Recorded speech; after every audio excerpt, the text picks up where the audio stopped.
In this video review, we'll be looking at the feasibility of replacing traditional Scantron technology with OMR software. That is optical mark recognition software. So the first question is, why change?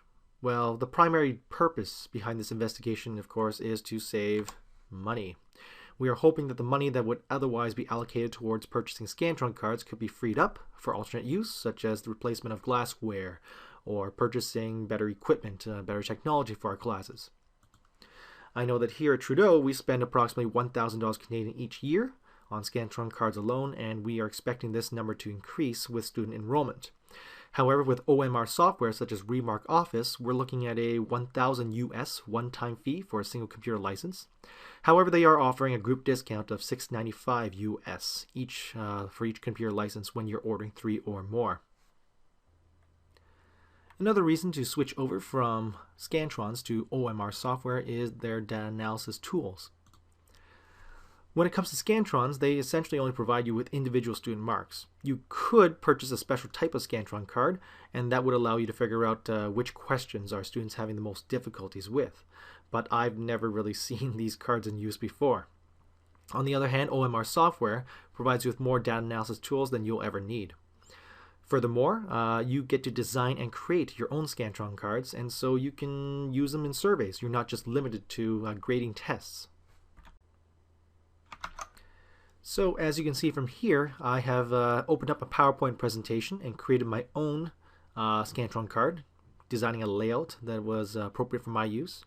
They use a certain type of font that's included with the software called OMR Bubbles, and from there you can create sections for students to enter in their last name, their first name, and the typical A, B, C, D, E response for the answer sheet.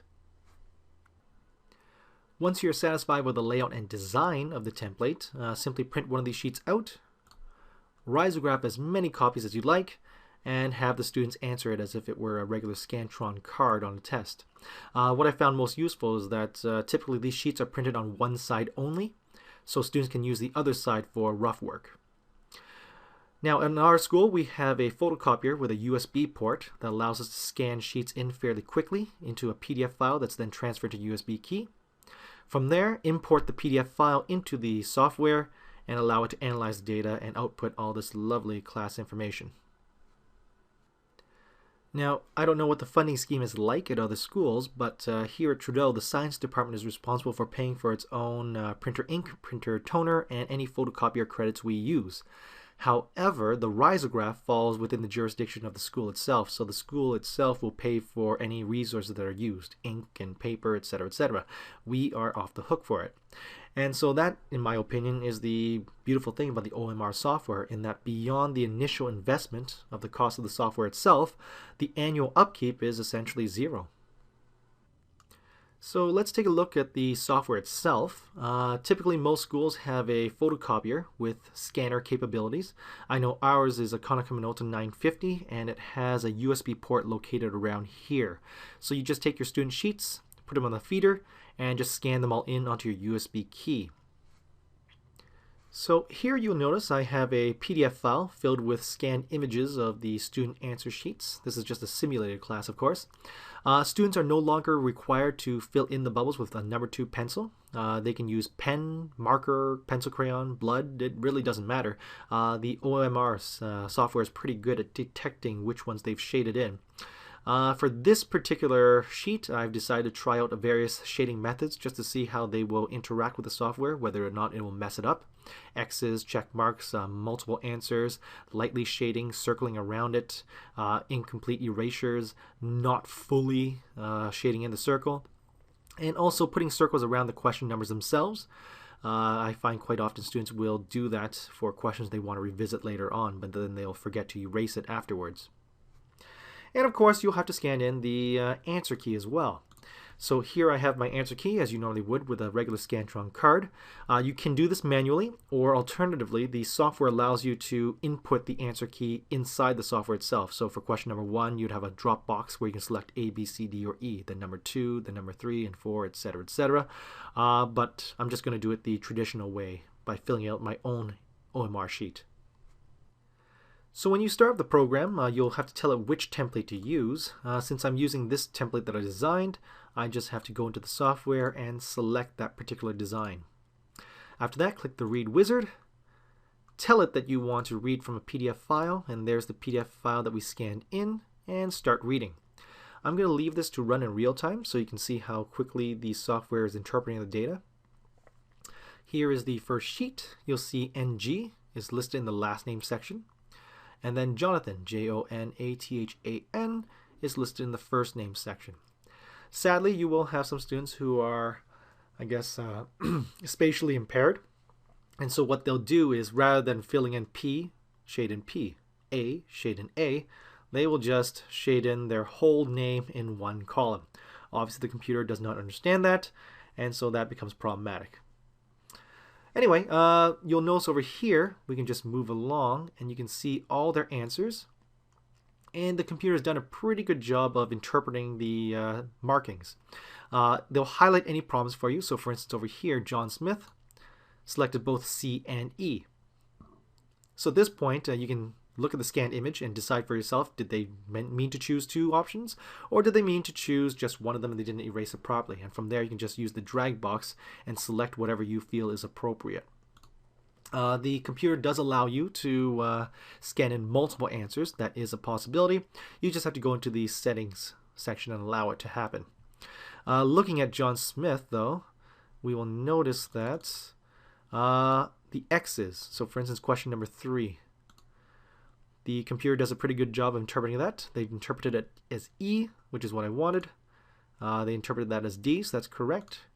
A lightly shaded B, that's fine. Let's see.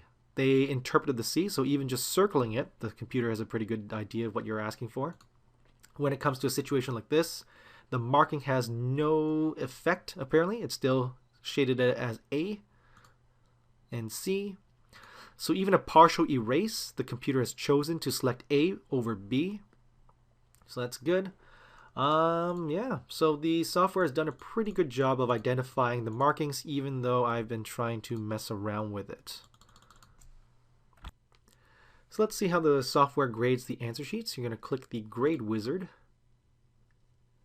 and then select Answer Key. So how we're going to get the answer key, because I created one, we're going to use the Read Wizard, Get Key, and say that I want to read it from the PDF file that I made of the answer key.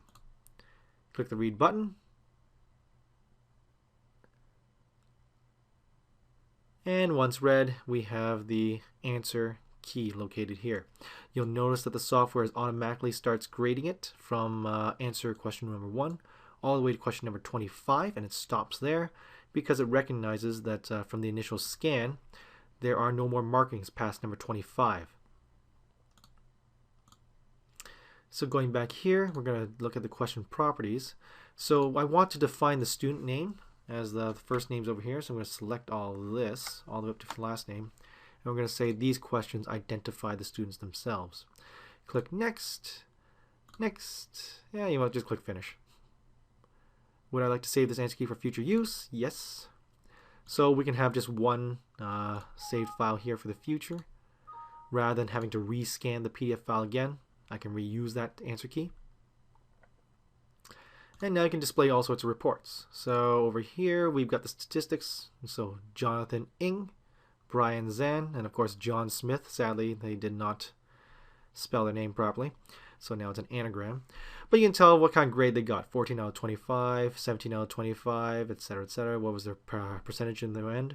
You can also look at student response reports. So looking at this response report over here, we can see which questions were most incorrectly answered. So for instance, over here, question number 15, I noticed these students are not doing very well. Maybe as a class I didn't explain that particular topic very well, so I can use this as a diagnostic and maybe revisit that particular topic, etc., etc. So any of these sheets can be printed out. Furthermore, you can just email them. You can also export them into an Excel file or save them as a PDF for future use. So plenty of statistical data that you can use, things that I probably never would use ever again. But in case you are ever interested, it is definitely all there for you. So here we have an overview for each system with its pros and cons. Obviously, when it comes to Scantrons, they are simple and straightforward. They also print student marks directly onto the sheet itself. So here we have the Scantron identifying what was the correct answer, as well as which questions the student had troubles with, and then their final mark.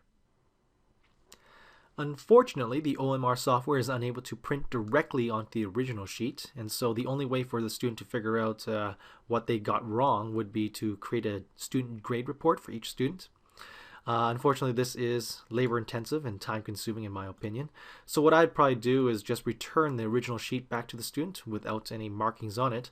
And as we take up the test, they can do a double check to make sure that the mark they were given by the computer is the mark that is on the multiple choice sheet itself. If there are any discrepancies between the two, what you can do is refer back to the original scanned image just to make sure the student didn't change the marks after the fact. And then you can make any corrections as necessary. So the cons with using the Scantron system is the expensive annual upkeep. You do have to purchase Scantron cards every single year. Furthermore, you are limited in its data analysis capabilities. With the Office OMR software, there is no annual upkeep cost beyond the initial purchase of the software itself. It comes with extensive data analysis tools, and because you are able to design and create the layout of the Scantron sheet itself, you are not limited to just grading tests. There's also survey capabilities. When it comes to the cons, the learning curve may be high for some, so you will have to train your staff in the use of the software. Furthermore, it will not print student marks directly onto the sheet, and so you'll have to find an alternate means with which to convey to students where they went wrong and which questions they had problems with. And that's it for my video review of Office OMR software. If you have any further questions or concerns, please contact me via board email. Otherwise, if your department is interested in purchasing this software, please let me know. Perhaps we can get in on it together and get a group discount. That's it. Thanks for your time.